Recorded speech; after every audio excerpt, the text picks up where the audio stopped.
Refrigeration and air കണ്ടീഷനിങ്ങിൻ്റെ മറ്റൊരു വീഡിയോയിലേക്ക് സ്വാഗതം. ഇന്ന് നമ്മൾ ഡിസ്കസ് ചെയ്യാൻ പോകുന്നത് എയർ റെഫ്രിജറേഷൻ സിസ്റ്റത്തിലെ മറ്റൊരു സൈക്കിളായ റിവേഴ്സ്ഡ് ബ്രൈറ്റൺ സൈക്കിൾ അഥവാ റിവേഴ്സ്ഡ് ജൂൾ സൈക്കിൾ അഥവാ ബെൽ കോൾമാൻ സൈക്കിൾ. മൂന്ന് പേരിലാണ് അറിയപ്പെടുന്നത്. റിവേഴ്സ്ഡ് ബ്രൈറ്റൺ സൈക്കിൾ, അതേപോലെ തന്നെ ഇതിനറിയപ്പെടുന്ന മറ്റൊരു പേരാണ് ബെൽ കോൾമാൻ സൈക്കിൾ, മറ്റൊരു പേരിലും അറിയപ്പെടും റിവേഴ്സ്ഡ് ജൂൾ സൈക്കിൾ. ഈ സൈക്കിളാണ് നമ്മൾ ഇന്ന് ഡിസ്കസ് ചെയ്യാൻ പോകുന്നത്. നേരത്തെ പറഞ്ഞതുപോലെ എയർ റെഫ്രിജറേഷൻ സൈക്കിളാണ്. അതുകൊണ്ട് തന്നെ ഇതിലെ വർക്കിംഗ് ഫ്ലൂയിഡ് എയർ ആയിരിക്കും. നമുക്ക് ആദ്യം തന്നെ ഇതിൻ്റെ ഒരു സ്കീമാറ്റിക് ഡയഗ്രാം നോക്കാം. എന്തെല്ലാം പ്രധാനപ്പെട്ട പാർട്സ് ആണ് ഇതിലുള്ളതെന്ന് നമുക്കൊന്ന് പരിശോധിക്കാം. ആദ്യം തന്നെ നമ്മുടെ ഇവാപ്പറേറ്റർ ഉണ്ടാവും. ഇവാപ്പറേറ്ററിൽ നിന്ന് പുറത്ത് വരുന്നത് കംപ്രസറിലേക്കാണ് പോകുന്നത്.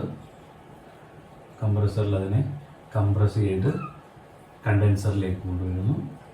കണ്ടൻസറിൽ നിന്ന് അത് എക്സ്പാൻഡ് ചെയ്യുന്നു. കണ്ടൻസറിൽ നിന്ന് അത് എക്സ്പാൻഡറിലേക്ക് കടന്നു വന്ന് എക്സ്പാൻഡ് ചെയ്യുന്നു. എയർ ആണ് വർക്കിംഗ് ഫ്ലൂയിഡ് എന്ന് നോക്കുക. അപ്പോൾ നമ്മുടെ ഇത് ഒരു കംപ്രസറിൽ നമ്മൾ കംപ്രഷൻ നടത്തുന്നതിന് വേണ്ടി ഒരു വർക്ക് ഇൻപുട്ട് കൊടുക്കേണ്ടതായിട്ടുണ്ട്. സ്റ്റേറ്റ് പോയിന്റ് 1 അതിൽ നിന്ന് 2ലേക്ക് ഇതിനെ കംപ്രസ് ചെയ്തെത്തിക്കുന്നു. കംപ്രസർ എക്സ്റ്റേണൽ വർക്കിൻ്റെ സഹായത്തോടു കൂടി കംപ്രഷൻ നടത്തുന്നു. പിന്നെയുള്ളത് അത് നമ്മളുടെ പാർട്സ് കണ്ടൻസറാണ്. കണ്ടൻസറിൽ അതിനെ ഹീറ്റിനെ പുറത്തേക്ക് റിജക്റ്റ് ചെയ്യുന്നു. ക്യൂ റിജക്റ്റഡ്, ഇവിടെയാണ് ഹീറ്റ് റിജക്റ്റ് ചെയ്യുന്നത്. അതിനുശേഷം എക്സ്പാൻഡർ, നമുക്കുള്ളത് ഒരു എക്സ്പാൻഡറാണ്. ഈ എക്സ്പാൻഡറിൽ ഇതിൻ്റെ ഹൈ പ്രഷർ ഗ്യാസിനെ ലോ പ്രഷറിലേക്ക് എക്സ്പാൻഡ് ചെയ്യിപ്പിക്കുന്നു. ഇവിടെ കംപ്രസറിൽ നമ്മൾ ഇൻപുട്ടായിട്ട് കംപ്രഷൻ പ്രോസസ്സിന് വേണ്ടിയിട്ട് ഒരു വർക്ക് ഇൻപുട്ട് കൊടുക്കുന്നുണ്ട്. അതിൻ്റെ ഓപ്പോസിറ്റ് എക്സ്പാൻഡ് ചെയ്യുമ്പോൾ നമുക്കൊരു വർക്ക് ഔട്ട്പുട്ട് കിട്ടും. ഈ വർക്ക് ഔട്ട്പുട്ടിനെ നമ്മൾ കംപ്രസർ വർക്ക് ചെയ്യാൻ വേണ്ടിയിട്ട് ഉപയോഗിക്കുന്നു. അപ്പോൾ നമ്മുടെ നെറ്റ് വർക്ക് ഇൻപുട്ട് വർക്ക് എന്ന് പറയുന്നത് നമുക്ക് അല്പം കുറച്ചെടുക്കാൻ പറ്റും. അതിന് വേണ്ടിയിട്ടാണ് നമ്മൾ ഇങ്ങനെ ഒരു ഇത് കൊടുക്കുന്നത്. ഇവിടെ നിന്ന് ഒരു വർക്ക് ഇതിലേക്ക് കൊടുക്കും. ഇങ്ങനെ എക്സ്പാൻഡ് ചെയ്ത് ലോ പ്രഷർ 4ലേക്ക് എത്തുന്നു. ഇതാണ് ഇതിൻ്റെ പ്രധാനപ്പെട്ട ഭാഗങ്ങൾ: evaporator, compressor, condenser and expander. ഇവിടെ നമുക്കറിയാം, ഇവിടെ നെറ്റ് വർക്ക് ഇൻപുട്ട് എന്ന് പറയുന്നത് നമ്മളിവിടെ കൊടുക്കേണ്ട വർക്ക് പ്ലസ് ഇതും കൂടെ ചേർന്നിട്ടാണ് ഇത് കൊടുക്കുന്നത്. അപ്പോൾ കംപ്രസർ വർക്ക് എന്ന് പറയുന്നത് ഇത് രണ്ടും ചേർന്നിട്ടല്ല. അപ്പം നമുക്ക് നെറ്റ് വർക്ക് എന്ന് പറയുന്നത് W net equal to compressor വർക്കിൽ നിന്ന് എന്ത് പറയണം, ഇത് നമുക്ക് സിസ്റ്റത്തിനുള്ളിൽ നിന്ന് തന്നെ കിട്ടുന്നതാണ്. അതുകൊണ്ട് അതിന് നമുക്ക് expander work, compressor work minus expander work, ഇതായിരിക്കും നമ്മളുടെ നെറ്റ് വർക്ക് എന്ന് പറയുന്നത്. ഓക്കെ, നമുക്ക് ഓരോ പ്രോസസ്സുകളും ഈ ഒരു സൈക്കിളിലെ പ്രോസസ്സുകൾ ഏതൊക്കെയാണെന്ന് നോക്കാം. ഒരു PV ഡയഗ്രത്തിൻ്റെയും TS ഡയഗ്രത്തിൻ്റെയും സഹായത്തോടുകൂടി നമുക്ക് ഇതിലെ പ്രോസസ്സുകൾ നോക്കാം. PV ഡയഗ്രത്തിന് വേണ്ടി എക്സ് ആക്സിസിൽ വോളിയം, Y ആക്സിസിൽ പ്രഷർ. അതേപോലെ TS ഡയഗ്രത്തിന് വേണ്ടിയിട്ട് എക്സ് ആക്സിസിൽ എൻട്രോപ്പി, Y ആക്സിസിൽ ടെമ്പറേച്ചർ.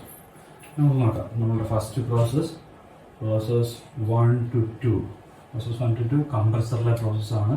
നമുക്കറിയാം, എല്ലായ്പ്പോഴും കംപ്രസർ, ടർബൈൻ, പമ്പ് മുതലായവ പ്രത്യേകിച്ച് മെൻഷൻ ചെയ്തിട്ടില്ല എന്നുണ്ടെങ്കിൽ അവിടെ നടക്കുന്നത് റിവേഴ്സിബിൾ ഐസെൻട്രോപിക് പ്രോസസ് ആയിരിക്കും. റിവേഴ്സിബിൾ അഡിയബാറ്റിക് പ്രോസസ് അഥവാ ഐസെൻട്രോപിക് പ്രോസസ് ആയിരിക്കും.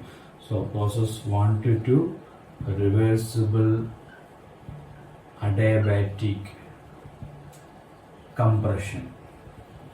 റിവേഴ്സിബിൾ അഡിയബാറ്റിക് കംപ്രഷൻ ആണ് പ്രോസസ് 1 to 2. അഡിയബാറ്റിക് കംപ്രഷൻ ആണ്. കംപ്രഷൻ ആകുമ്പോൾ പ്രഷർ ഇൻക്രീസ് ചെയ്യും, വോളിയം ഡിക്രീസ് ചെയ്യും. സോ നമ്മുടെ PV ഡയഗ്രത്തിൽ ഇനീഷ്യൽ സ്റ്റേറ്റ് പോയിന്റ് 1 ഇതായിട്ട് എടുത്തു കഴിഞ്ഞാൽ കംപ്രഷൻ പ്രഷർ ഇൻക്രീസ് ചെയ്യണം, വോളിയം ഡിക്രീസ് ചെയ്യണം. പ്രഷർ ഇൻക്രീസ് ചെയ്യണമെങ്കിൽ മുകളിലേക്ക് പോകണം, വോളിയം ഡിക്രീസ് ചെയ്യണമെങ്കിൽ ലെഫ്റ്റിലേക്ക് പോകണം. അഡിയബാറ്റിക്കിലെയാണ്. സോ അഡിയബാറ്റിക് കംപ്രഷൻ 1ൽ നിന്ന് 2ലേക്ക്. നെക്സ്റ്റ് പ്രോസസ്സ് എന്ന് പറയുന്നത് കണ്ടൻസറിലാണ്. അപ്പോൾ നമ്മൾ ഇവിടെ റിവേഴ്സിബിൾ ബ്രൈറ്റൺ സൈക്കിളിൽ നമ്മളുടെ കണ്ടൻസറും ഇവാപ്പറേറ്ററും കോൺസ്റ്റന്റ് പ്രഷറിൽ വർക്ക് ചെയ്യുന്നതാണ് നമ്മൾ അസ്യൂം ചെയ്യുന്നത്. സോ ഇവിടെ കോൺസ്റ്റന്റ് പ്രഷറിൽ ഹീറ്റ് റിജക്ഷൻ ആണ് കണ്ടൻസറിൽ നടക്കുന്നത്. പ്രോസസ് 2 to 3 എന്ന് പറയുന്നത് constant pressure heat rejection. Process 2 to 3 എന്ന് പറയുന്നത് കോൺസ്റ്റന്റ് പ്രഷർ പ്രോസസ്സാണ്. 2ലെയും 3ലെയും പ്രഷർ കോൺസ്റ്റന്റ് ആയിരിക്കണം. 2ലെയും 3ലെയും പ്രഷർ കോൺസ്റ്റന്റ് ആയിരിക്കണം. 2ൽ നിന്ന് 3ലേക്ക് 2ലെയും 3ലെയും പ്രഷർ കോൺസ്റ്റന്റ് ആയിരിക്കണം. ഒരു ഹൊറിസോണ്ടൽ ലൈൻ ആയിരിക്കും. കോൺസ്റ്റന്റ് പ്രഷർ പ്രോസസ്സാണ് 2ൽ നിന്ന് 3ലേക്ക്. ഓക്കെ, അപ്പോൾ ഇതോടൊപ്പം തന്നെ നമുക്ക് ടി എസ് ഡയഗ്രം കൂടെ ഡിസ്കസ് ചെയ്ത് പോകാം. ടി എസ് ഡയഗ്രത്തിൽ പ്രോസസ് 1 to 2 റിവേഴ്സിബിൾ അഡിയബാറ്റിക്, അതിനെ നമ്മൾ വിളിക്കുന്ന മറ്റൊരു പേരാണ് ഐസെൻട്രോപിക്. ഐസെൻട്രോപിക് എന്ന് വിളിക്കും. പ്രോസസ് 1 to 2 ഐസെൻട്രോപിക് പ്രോസസ് ആണ്. 1ലെ എൻട്രോപ്പിയും 2ലെ എൻട്രോപ്പിയും കോൺസ്റ്റന്റ് ആയിരിക്കണം. അപ്പോൾ അതോടൊപ്പം തന്നെ ടെമ്പറേച്ചർ, കംപ്രഷൻ ആണ്, കംപ്രസ് ചെയ്യുമ്പോൾ ടെമ്പറേച്ചർ ഇൻക്രീസ് ചെയ്യണമെന്ന് പറയാം. സോ പ്രോസസ് 1 to 2 എന്ന് പറയുന്നത് ഒരു വെർട്ടിക്കൽ ലൈൻ ആയിരിക്കും. 1 to 2 ഇതിൽ 2ലേക്ക് പോയി കഴിഞ്ഞാൽ എൻട്രോപ്പി രണ്ടെടുക്കുന്നു. S1 = S2 ആയിരിക്കും. എൻട്രോപ്പി സെയിം ആയിരിക്കും. Then process 2 to 3 constant pressure heat rejection. Constant pressure ലൈനുകൾ, ഇപ്പോൾ ഒരു ടി എസ് ഡയഗ്രത്തിലെ പ്രഷർ ലൈനുകൾ, കോൺസ്റ്റന്റ് പ്രഷർ ലൈനുകൾ പോകുന്നത് ഈ രീതിയിലായിരിക്കും. ഇതൊരു പ്രഷർ P1 അല്ല പ്രഷർ P2 അങ്ങനെയാണെങ്കിൽ അപ്പോൾ കോൺസ്റ്റന്റ് പ്രഷർ ലൈനുകൾ പോകുന്നത് ഈ രീതിയിലാണ്. അപ്പോൾ പ്രോസസ് 2 to 3 എന്ന് പറയുന്നത് കോൺസ്റ്റന്റ് പ്രഷർ പ്രോസസ്. അപ്പോൾ ഈ 2ൽ നിന്ന് 3ലേക്ക് സെയിം പ്രഷർ, 2ലെ പ്രഷർ ഏതാണോ അതേ പ്രഷറിൽ കൂടി തന്നെ പോകണം. കോൺസ്റ്റന്റ് പ്രഷറിൽ ഹീറ്റ് റിജക്റ്റ് ചെയ്യാണ്. ഹീറ്റ് റിജക്റ്റ് ചെയ്യുമ്പോൾ നമുക്കറിയാം എൻട്രോപ്പി ഡിക്രീസ് ചെയ്യും. അങ്ങനെ 2 to 3ൽ എൻട്രോപ്പി ഡിക്രീസ് ചെയ്യും. കോൺസ്റ്റന്റ് പ്രഷറിൽ എൻട്രോപ്പി ഡിക്രീസ് ചെയ്ത് 2 to 3ൽ എത്തുന്നു. ഓക്കെ, ഞാൻ അടുത്ത പ്രോസസ്സിലേക്ക് പോകാം. Process 3 to 4. Process 3 to 4 expander ആണ്. നേരത്തെ പറഞ്ഞതുപോലെ കംപ്രസറിലും എക്സ്പാൻഡറിലും എല്ലാം നടക്കുന്നത് റിവേഴ്സിബിൾ അഡിയബാറ്റിക് പ്രോസസ് ആയിരിക്കും. പ്രത്യേകിച്ച് പറഞ്ഞിട്ടില്ല എന്നുണ്ടെങ്കിൽ ചില കേസിൽ പോളിട്രോപ്പിക് പ്രോസസ്സുകളെന്ന് മെൻഷൻ ചെയ്യും. ഇവിടെ നമ്മൾ റിവേഴ്സിബിൾ അഡിയബാറ്റിക് പ്രോസസ് അഥവാ ഐസെൻട്രോപിക് പ്രോസസ് എന്നാണ് അസ്യൂം ചെയ്യുന്നത്. റിവേഴ്സിബിൾ അഡിയബാറ്റിക്, കംപ്രസറിൽ കംപ്രഷൻ ആയിരുന്നു, ഇവിടെ നമ്മൾ എക്സ്പാൻഡറിൽ നടക്കുന്നത് expansion. Reversible adiabatic expansion. So expansion ആണ്. പി വി ഡയഗ്രത്തിൽ പ്രഷർ കുറയണം, വോളിയം ഇൻക്രീസ് ചെയ്യണം. പ്രഷർ കുറയണം, വോളിയം ഇൻക്രീസ് ചെയ്യണം. അഡിയബാറ്റിക്കലി പ്രഷർ കുറയണം, വോളിയം ഇൻക്രീസ് ചെയ്യണം. അഡിയബാറ്റിക് പ്രോസസ്സാണ് 3 to 4. ഇവിടെ ടി എസ് ഡയഗ്രത്തിൽ വന്നാൽ reversible adiabatic expansion means isentropic പ്രോസസ്സാണ്. 3ലെയും 4ലെയും എൻട്രോപ്പി സെയിം ആയിരിക്കും. ഇപ്പോൾ ഒരു വെർട്ടിക്കൽ ലൈൻ ആയിരിക്കും 3ലും 4ലും. ഇത് നമ്മൾ എടുത്തു കഴിഞ്ഞാൽ S3 = S4. 3ലും 4ലും എൻട്രോപ്പി സെയിം ആയിരിക്കും. ഓക്കെ, അടുത്ത പ്രോസസ് എന്ന് പറയുന്നത് 4 to 1. പ്രോസസ് 4 to 1 എന്ന് പറയുന്നത് ഇവാപ്പറേറ്ററിലാണ്. ഇവാപ്പറേറ്ററിലെ പ്രോസസ്സ് കോൺസ്റ്റന്റ് പ്രഷർ പ്രോസസ്സാണെന്നാണ് നമ്മൾ അസ്യൂം ചെയ്യുന്നത്. റിവേഴ്സിബിൾ ബ്രൈറ്റൺ സൈക്കിളിൽ ഇവാപ്പറേറ്ററിൽ കോൺസ്റ്റന്റ് പ്രഷറിലാണ്. ഇവാപ്പറേറ്ററിലാണ് ഹീറ്റ് അബ്സോർപ്ഷൻ നടക്കുന്നത്. Q അബ്സോർബ്, ഇവിടെ Q അബ്സോർബ് ചെയ്യുന്നു. കോൺസ്റ്റന്റ് പ്രഷറിൽ ഹീറ്റ് അബ്സോർപ്ഷൻ നടക്കുന്നത്. therefore process 4 to 1 constant pressure heat absorption. Constant pressure heat absorption. ഇതാണ് കോൺസ്റ്റന്റ് പ്രഷർ തന്നെയാണ്. 4ൽ നിന്നൊക്കെയാണെന്നുള്ളത് പി വി ഡയഗ്രം നോക്കി കഴിഞ്ഞാൽ കോൺസ്റ്റന്റ് പ്രഷർ 4ൽ നിന്ന് 1ലേക്ക് ഹീറ്റ് അബ്സോർപ്ഷൻ ആണ്. ഹീറ്റ് അബ്സോർബ് ചെയ്യുമ്പോൾ വോളിയം ഇൻക്രീസ് ചെയ്യണം, പ്രഷർ കോൺസ്റ്റന്റ് ആയിരിക്കണം. അതായത് P1 = P4 ആയിരിക്കും. അതേപോലെ ഇവിടെ നോക്കിക്കഴിഞ്ഞാൽ P2 = P3 ആയിരിക്കും. അതേപോലെ ടി എസ് ഡയഗ്രാം പരിശോധിച്ച് കഴിഞ്ഞാൽ പ്രോസസ് 4 to 1 എന്ന് പറയുന്നത് കോൺസ്റ്റന്റ് പ്രഷർ ഹീറ്റ് അഡീഷൻ അല്ലെങ്കിൽ ഹീറ്റ് അബ്സോർപ്ഷൻ ആണ്. ഹീറ്റ് അബ്സോർബ് ചെയ്യുമ്പോൾ പ്രഷർ കോൺസ്റ്റന്റ് ആയിരിക്കണം, വോളിയം ഇൻക്രീസ് ചെയ്യും. അഥവാ ടി എസ് ഡയഗ്രത്തിൽ എൻട്രോപ്പി ഇൻക്രീസ് ചെയ്യണം. അവിടെ കോൺസ്റ്റന്റ് പ്രഷർ ലൈൻ എന്ന് പറയുന്നത് ഇതാണ്. താഴത്തെ 4ലുള്ള കോൺസ്റ്റന്റ് പ്രഷർ ലൈൻ ഇതാണ്. അപ്പോൾ അവിടെ കോൺസ്റ്റന്റ് പ്രഷറിൽ തന്നെ എൻട്രോപ്പി ഇൻക്രീസ് ചെയ്യുന്നു. Process 4 to 1. അപ്പോൾ ഇതാണ് schematic diagram, T S diagram, P V diagram for a reversed Brayton cycle അഥവാ റിവേഴ്സ്ഡ് ജൂൾ സൈക്കിൾ. ഇത് ബെൽ കോൾമൻ സൈക്കിൾ എന്നും അറിയപ്പെടും. ഈ 4 പ്രോസസ്സുകൾ, 2 കോൺസ്റ്റന്റ് പ്രഷർ പ്രോസസ്സുകളും 2 റിവേഴ്സിബിൾ അഡിയബാറ്റിക് പ്രോസസ്സുകളും. നേരത്തെ നമ്മൾ പറഞ്ഞു കാർനോട്ട് സൈക്കിളിൻ്റെ ഏറ്റവും ഒരു പ്രാക്ടിക്കൽ അല്ലാത്തതാകുന്നതിന് കാരണം അല്ലെങ്കിൽ കാർനോട്ട് സൈക്കിളിൻ്റെ ലിമിറ്റേഷൻസിൽ വരുന്ന ഒന്നാണ് അതിലെ ഐസോതെർമൽ പ്രോസസ്സുകൾ. രണ്ട് ഐസോതെർമലും രണ്ട് അഡിയബാറ്റിക്കുമാണ് കാർനോട്ട് സൈക്കിളിൻ്റെ പ്രോസസ്സർ എന്ന് പറയുന്നത്. അപ്പോൾ ഈ ഐസോതെർമൽ പ്രോസസ്സർ എന്ന് പറയുന്നത് എക്സ്ട്രീംലി സ്ലോ പ്രോസസ്സറാണെന്ന് പറയാം. അതുകൊണ്ട് ആ ഐസോതെർമൽ പ്രോസസ്സുകളെ ഒഴിവാക്കി അതിന് പകരം അവിടെ രണ്ട് കോൺസ്റ്റന്റ് പ്രഷർ പ്രോസസ്സുകൾ ഉപയോഗിച്ചുകൊണ്ടാണ് ഈ റിവേഴ്സ്ഡ് ബ്രൈറ്റൺ സൈക്കിൾ വർക്ക് ചെയ്യുന്നത്.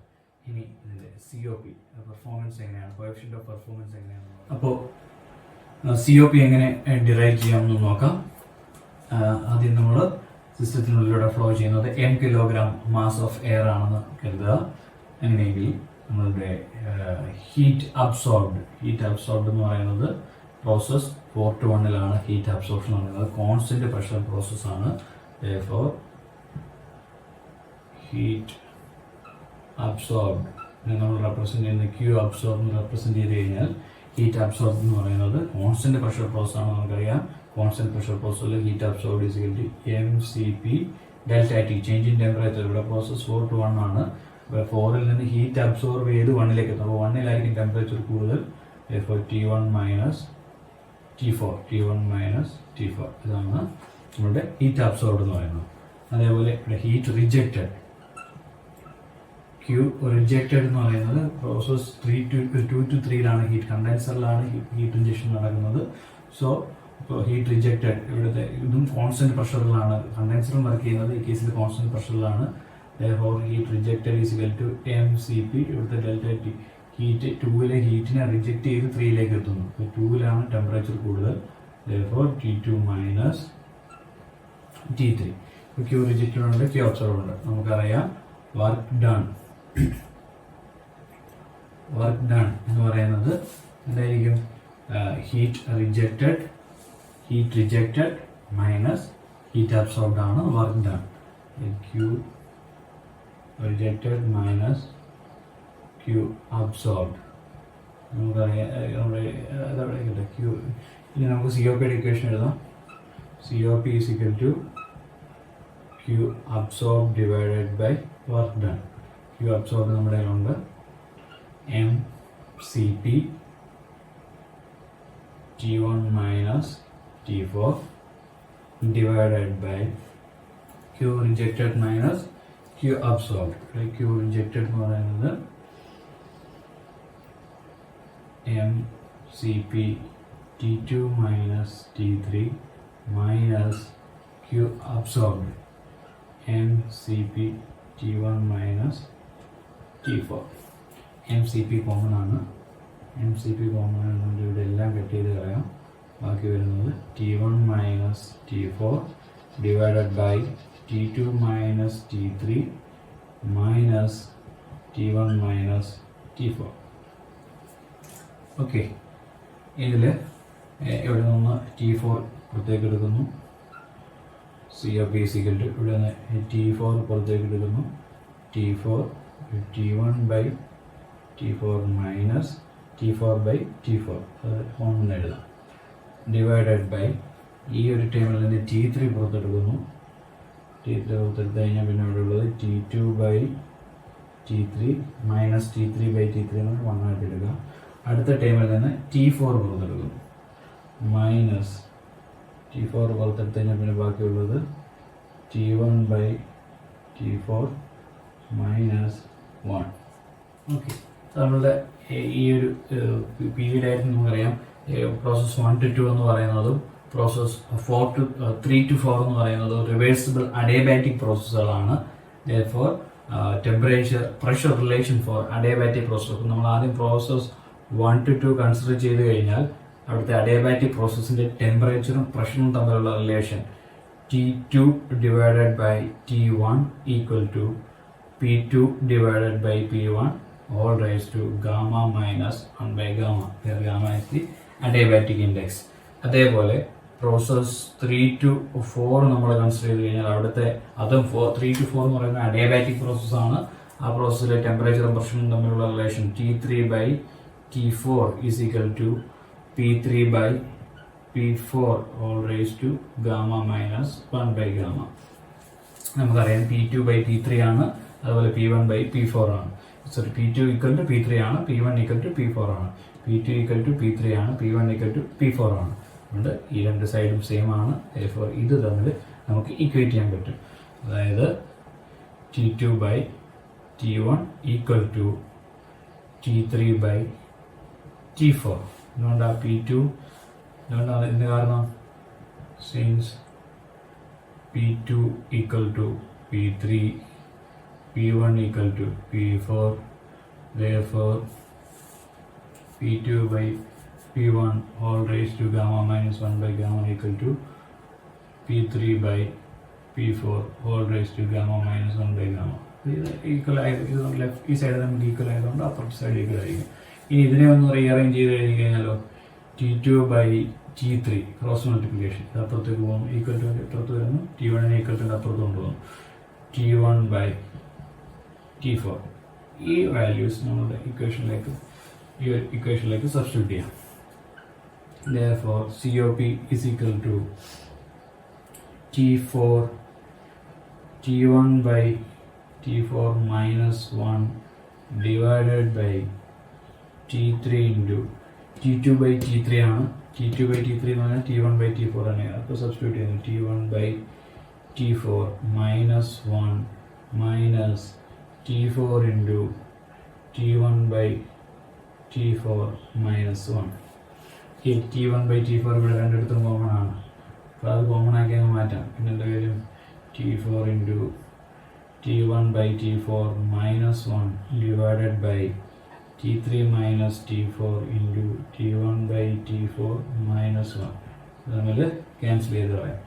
വരുന്നത് COP is equal to T4 divided by T3 minus T4. ഇതാണ് ടെമ്പറേച്ചറിൻ്റെ ടേംസിലുള്ള ഇക്വേഷൻ. റിവേഴ്സ് ബ്രൈറ്റൺ സൈക്കിളിൻ്റെ ടെമ്പറേച്ചറിൻ്റെ ടേംസിലുള്ള COPയുടെ ഇക്വേഷൻ. ഇനി നമുക്ക് പ്രഷറിൻ്റെ ടേംസിലാണ് ഇക്വേഷൻ വേണ്ടതെങ്കിലോ ഈ ഇക്വേഷനിൽ മുഴുവൻ T4 കൊണ്ട് മുകളിലും താഴെയും ഡിവൈഡ് ചെയ്യാം. ഇക്വേഷൻ്റെ മുകളിലും താഴെ. അപ്പോൾ T4 by T4 താഴെ, T3 minus T4 divided by T4 മുകളിലും താഴെയും T4 വെച്ച് ഡിവൈഡ് ചെയ്യാം. ഡിവൈഡ് ചെയ്ത് കഴിഞ്ഞാൽ നമുക്ക് കിട്ടും COP is equal to T4 by T4 1 ആണ്. താഴെ T3 by T4 by T4 minus T4 by T4 1 ആയി.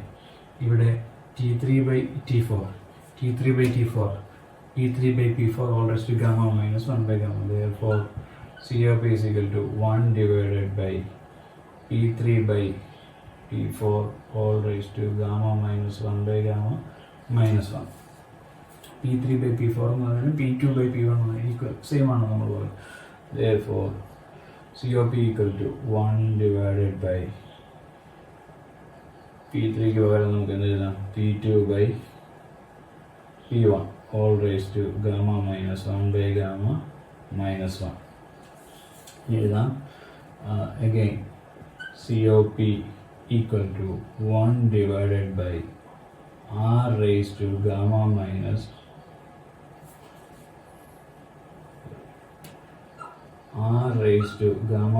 1 by gamma minus 1, where R is the compression ratio or expansion ratio. Compression ratio, expansion ratio എന്ന് പറയുന്നത് കംപ്രസറിൻ്റെ exit പ്രഷറും inlet പ്രഷറും തമ്മിലുള്ള റേഷ്യോയാണ് നമ്മൾ compression ratio എന്ന് പറയുന്നത്. അതേപോലെ അത് എക്സ്പാൻഡിൻ്റെ കാര്യം പറയുകയാണെങ്കിൽ അവിടുത്തെ പ്രഷർ റേഷ്യോ ആണ്, എക്സ്പാൻഷൻ റേഷ്യോ രണ്ടും സെയിം ആയിരിക്കും. This is A equation for COP in terms of pressure ratio or compression. ഇപ്പോൾ നമ്മൾ ഡിറൈവ് ചെയ്തത് നമ്മളുടെ പ്രോസസ് 1 to 2 3 to 5 അതായത് കംപ്രഷനും എക്സ്പാൻഷനും ഐസെൻട്രോപിക് പ്രോസസ് ആണ് എന്ന നിലയിലാണ് നമ്മൾ COP ഡിറൈവ് ചെയ്തത്. ഇനി ഏതെങ്കിലും ഒരു കേസിൽ കംപ്രഷനും എക്സ്പാൻഷനും ഒരു പോളിട്രോപിക് പ്രോസസ് ആണ് എന്ന് കരുതുക. ഒരു പോളിട്രോപിക് പ്രോസസ് ആണെങ്കിൽ COP ഡിറൈവ് ചെയ്യുന്നതിന് മറ്റൊരു ഇതാണ് ഇക്വേഷനാണ് നമ്മൾ COP കേട്ടിരുന്നത്. നമുക്ക് അതൊന്ന് ഡിറൈവ് ചെയ്ത് നോക്കാം. കംപ്രസർ വർക്ക് എന്ന് പറയുന്നത് കംപ്രസർ വർക്ക് എന്ന് പറയുന്നത് പോളിട്രോപിക് പ്രോസസ്സിലെ വർക്ക് ഡൺ എന്ന് പറയുന്നത് N/N-1 into P2 V2 minus P1 V1. ഇതാണ് കംപ്രസർ വർക്ക്. ഇതേപോലെ നമ്മുടെ എക്സ്പാൻഡറിൽ നിന്ന് നമുക്ക് കിട്ടുന്ന വർക്ക് എന്ന് പറയുന്നത് അതും ഒരു പോളിട്രോപ്പിക് പ്രോസസ് ആണ് എങ്കിൽ n divided by n minus 1 into v3 minus v4. Therefore net work W net is equal to net work എന്ന് പറയുന്നത് കംപ്രസർ വർക്ക് മൈനസ് കംപ്രസർ വർക്കിനോട്ട് എക്സ്പാൻഡർ വർക്ക് നമുക്ക് ഫ്രീ ആയിട്ട് കിട്ടും. ഫ്രീ ആയിട്ടല്ല, സിസ്റ്റത്തിനുള്ളിൽ നിന്ന് തന്നെ കിട്ടുന്നതാണ്. അതുകൊണ്ട് നെറ്റ് വർക്ക് എന്ന് പറയുന്നത് compressor work minus expander work. Net work is equal to compressor work minus expander work equal to എൻ്റെ അടുത്തും n by n minus 1 common ആണ്. ഇപ്പോൾ n divide by n minus 1 common ആയിട്ട് അങ്ങ് എഴുതി. ബാക്കിയുള്ളത് v2 minus v1 minus v3 minus v4. Okay, നമുക്ക് ഇവിടുന്ന് ബ്രാക്കറ്റ് ഒന്ന് ഓപ്പൺ ചെയ്ത് വെച്ചേക്കാം. n divided by n minus 1 into v2 minus v1 minus v3 മൈനസും കൂടെ മൈനസ് പ്ലസ് ആയി കിട്ടും. Plus v4. Okay, but we know that PV is equal to MRT. Therefore, V2 is equal to MRT2. P1 is equal to MRT1. V3 is equal to MRT3. V4 is equal to MRT4. Substitute ചെയ്ത് കഴിഞ്ഞാൽ ഇവിടെ വരും MRT2, MRT1, MRT3, MRT4. MR ഇത്രയും ടൈംസിൽ MR constant ആണ്. അതേപോലെ MR എന്ന് വെളിയിലെടുക്കാം. n minus 1 MR common ആയിട്ട് വെളിയിലെടുത്ത് പിന്നെ ഇവിടെ MRT2 minus MRT1 minus MRT3 plus MRT4. Okay, ഇതാണ് W നെറ്റ് എന്ന് പറയുന്നത്. ഓക്കെ, ഇതോടൊപ്പം നമുക്കറിയാവുന്ന മറ്റൊരു കാര്യമുണ്ട്. ആറിൻ്റെ ടൈമിലേക്ക് നോക്കാം. ആർ എന്ന് പറയുന്നത് നമുക്കറിയാം CP minus CV is equal to R. അതേപോലെ ഒരു ഇക്വേഷനാണ് CP by CV is equal to gamma. ഈ ഇക്വേഷനെ നമുക്ക് ഓൾ ഡിവൈഡഡ് ബൈ CP ചെയ്ത് കഴിഞ്ഞാൽ നമുക്കറിയാം 1 minus CV by CP is equal to R divided by CP. CV by CP എന്ന് പറഞ്ഞാൽ ഗാമയാണ്. CV ബൈ CP എന്ന് പറയുന്നത് 1 ബൈ ഗാമ ആയിരിക്കും. 1 divide by 1 by gamma equal to R by CP. പിന്നെ ഒന്ന് ക്രോസ് മൾട്ടിപ്ലൈ ചെയ്താൽ നമുക്ക് എഴുതാം gamma by 1 by gamma is equal to R by CP. അതായത് gamma minus 1 by gamma is equal to എഴുതാം gamma minus 1 by gamma is equal to R by CP. Therefore, R is equal to cos multiplied CP into gamma minus 1 by gamma. Equation here R no other substitute. Therefore, W net is equal to n divided by n minus 1 into R no other gamma minus 1 by gamma minus 1 by gamma into CP. ഇനി M ഉണ്ടല്ലേ, M CP T2 minus T1 minus T3 plus T4. ഇതാണ് net work എന്ന് പറയുന്നത്. Okay, already നമ്മൾ പറഞ്ഞ പോലെ Q absorbed എന്ന് പറയുന്നത് പ്രോസസ് വർക്ക് ആണ്. MCP T1 minus T4. ഇനി നമുക്ക് COP. That COP is equal to Q absorbed divided by W net. Q absorbed നമുക്കറിയാം MCP T1 minus T4 divided by n minus 1 into gamma minus 1 by gamma into MCP T2 minus T1 minus T3 plus T4. MCP cancel ആയിപ്പോയി. Therefore COP of reverse Brayton cycle കംപ്രഷനും എക്സ്പാൻഷനും polytropic process ആണെങ്കിൽ നമുക്ക് എഴുതാം T1 minus T4 divided by n minus 1 into gamma minus 1 by gamma into T2 minus T1 minus T3 plus T4. Okay, this is equation for CFE. ജനറലായിട്ട് ഈ equation നമുക്ക് use ചെയ്യാം. കംപ്രഷനും എക്സ്പാൻഷനും adiabatic process ആണെങ്കിൽ ഗാമയുടെ എന്നിൻ്റെ സ്ഥാനത്ത് ഗാമയാവും. അപ്പോൾ ഈ രണ്ട് ടേമുകൾ ക്യാൻസൽ ആവും. T4 minus T1 minus T4 ബാക്കി ഇത്തരത്തെ ടേമുകളും നേരത്തെ ഡിറൈവ് ചെയ്ത അതേ ഇക്വേഷൻ തന്നെയായിരിക്കും നമുക്ക് കിട്ടുക. Okay, thank you.